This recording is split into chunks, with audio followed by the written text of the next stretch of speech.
The privilege to have on this committee the chairman of the Select Committee on the CCP. Mr. Moolenaar, you're recognized, sir. Thank you, Mr. Chairman. And Ambassador Waltz, thank you again. I want to echo what others have said. Thank you for your service. It's great to see you again, and we are fortunate to have you in this important role. And appreciate you being here with us today. Under President Trump's leadership and your tenure as ambassador, the United States has begun pushing long overdue reforms to restore accountability within the UN, and your efforts are greatly appreciated. I liked especially what I heard about the back to basics, focusing on international peace and security. As you know, earlier this week, the Select Committee on China recently released a report highlighting growing ways the People's Republic of China is working to expand its influence throughout the United Nations.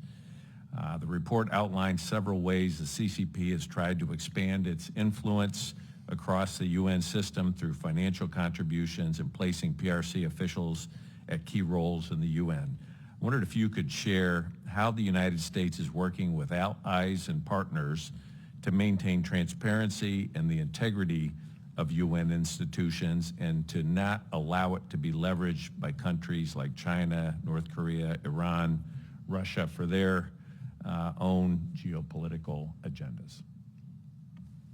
Oh, sure. Thank you. And of course, Chairman, the continual support of Taiwan's meaningful participation in international organizations is a key part of our charge here. The world benefits from Taiwan's expertise and resources, addressing some of the most critical challenges, particularly with the technology that they bring. And as a general matter, and along the lines of what I said to the chairman, the U.S. will not advocate for partners that don't also share this view in terms of their freedoms. The U.S. opposes, for example, China's intentional misuse and mischaracterization of a resolution that was passed by the General Assembly here, 2758, that is part of China's broader efforts to isolate Taiwan from the international community. We pushed back on that, I think, very forcefully and hopefully effectively. I look forward to seeing and reading through your report that the committee has done. I think it was one of the standing legacies of the former speaker to put that committee in place, and appreciate your leadership on it. And I think it's a real question along the lines of the other members have asked, in terms of, we get asked, I'm sure, by our constituents, why are we participating in the UN? What is it doing for us? And one of the responses I give, aside from we need one place where everyone can come together, is that if we don't participate, someone else, if we don't engage here, it will be invented somewhere else. And we have seen the Chinese very aggressively leverage their funding with demands in terms of positions. And I think where we're most engaged are some of these other international organizations that affect our industry, like I mentioned earlier, the International Maritime Organization, the World Telecommunications Union, the Food and Agriculture Organization, the World Intellectual Property Organization, where we are much more, I think, strategically and assertively inserting qualified Americans into key leadership position. Where I think we could do more is at the junior level, even at the intern level, where we've seen the PRC push their nationals at increasingly at scale, and that we could do more on our side. And I also appreciated the distinction you made about when there's an important issue like the rare earth minerals, critical minerals, and what Secretary Rubio did, convening like-minded countries working together on addressing this issue, rather than trying to somehow participate in a forum where you have the entity that's cutting everyone off from the critical minerals or the rare earths somehow leveraging that. And so I commend that. And I wanted to just also ask you, you'd mentioned Haiti a little earlier in your remarks. when I think about Haiti and I think about all they've been through for so many years and the gang, the oppression there, I know there's been work done. What more can the United Nations, what can you do, what can Congress do to help resolve that situation? Oh, thank you. It's a little bit of a new model in the sense it's a hybrid model, a standing group of partners. So these are countries that are interested in contributing both troops and resources to this new gang suppression force, which has a much more offensive mandate to take these gangs like barbecue, leaders like barbecue and others on.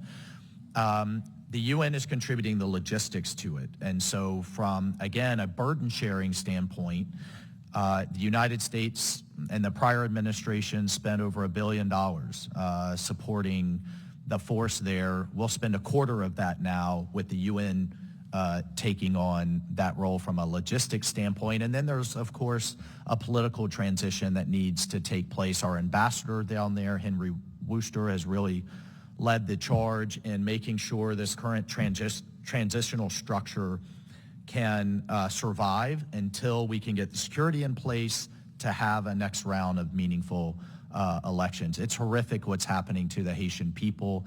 And again, here, we made it clear that this isn't just a U.S. problem or a Haiti problem. It's a Caribbean problem. It's a regional problem because the gangs in Haiti are working with the cartels in Mexico, the gangs and cartels in Venezuela, Cuba, and elsewhere, and they're shipping drugs and thugs and chaos and mayhem, not just the United States, but to Europe and West Africa as well.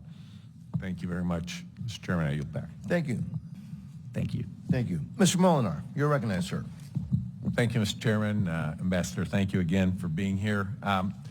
This past week, I had the opportunity to meet with 3 amazing individuals. And what they all had in common is that they were daughters whose loved one was imprisoned by the People's Republic of China.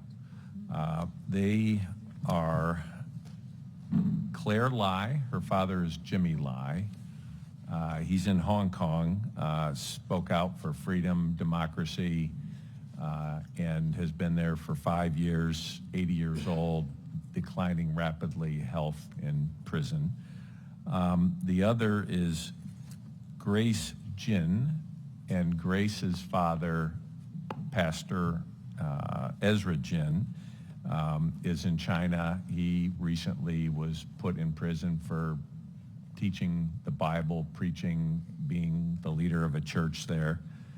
And the other is, her name is Ziba, and her mother is Dr. Gulshan Abbas, and she has also been in prison. She's Uyghur, and the reason she was in prison is because her sister here in the United States was speaking out against the genocide occurring against the Uyghurs in China. And I know President Trump will be meeting with Xi Jinping sometime in the future. I know these issues can be raised at meetings like this, and I would just ask for your help as you speak with others here at the United Nations and as you're preparing the discussions that will take place. I would ask you to advocate for those families who are suffering because their loved one has been unjustly imprisoned. Oh, thank you. I think the Secretary has been outspoken, in particular on the case of Jimmy Lai. So thank you for meeting with his family. And just as a broader issue, we take very seriously the issue of religious freedom, the freedom of anyone, anywhere to be able to worship. It's a fundamental right as Americans, and it's a value that we want to propagate around the world, and in particularly in the prosecution of Christians around the world. And I, just as an aside, appreciate the President's leadership on being so outspoken on the prosecution of Christians, which is the most persecuted, it's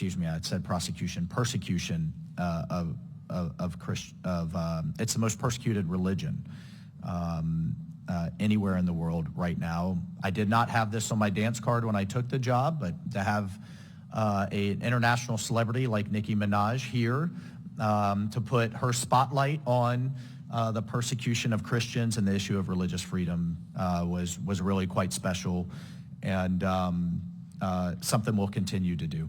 But I take that on board as we engage. And one of the fascinating parts about this position is I probably have to be in our diplomatic corps the only one that regularly engages the Russians, the Chinese, and every other country in the world as we conduct our mission here.